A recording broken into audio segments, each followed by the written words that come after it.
గత ప్రభుత్వం ఇచ్చాము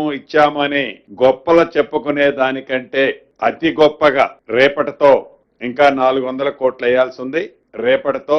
రాష్ట్ర రైతన్నలందరికీ వ్యవసాయం దండగ కాదు పండగ అనే విధంగా వ్యవసాయం స్టార్ట్ అయ్యే ముందే 9 రోజులలో 9,000 కోట్లు ఇచ్చిన ప్రభుత్వం ఇందిరమ్మ ప్రభుత్వం. దీనికి కేబినెట్ లో సహచర కేబినెట్ మంత్రులందరం గౌరవ ముఖ్యమంత్రి గారికి, ఫైనాన్స్ మంత్రి, ఉప ముఖ్యమంత్రి వర్యులు భట్టి గారికి కృతజ్ఞతలు రాష్ట్ర రైతన్నల పక్షాన మా పక్షాన కూడా తెలియచేశాం. ఈ శుభ సందర్భంలో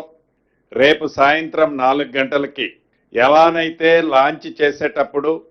అగ్రికల్చర్ యూనివర్సిటీలో గౌరవ ముఖ్యమంత్రి రేవంత్ రెడ్డి గారి చేతుల మీదుగా ఈ కార్యక్రమాన్ని లాంచ్ చేశామో, ఎండ్ అయ్యే సందర్భంగా రేపు సాయంత్రం 4 గంటలకి సెక్రటేరియట్ ముందు ఉన్న రాజీవ్ గాంధీ గారి విగ్రహం దగ్గర అగ్రికల్చర్ యూనివర్సిటీలో ఏ రకంగా అయితే రైతుల సమక్షంలో ఒక కార్యక్రమాన్ని ఏర్పాటు చేసుకున్నామో అదే రకమైన కార్యక్రమాన్ని ఏర్పాటు చేసుకోవాలి అని ఈ శుభ సందర్భంగా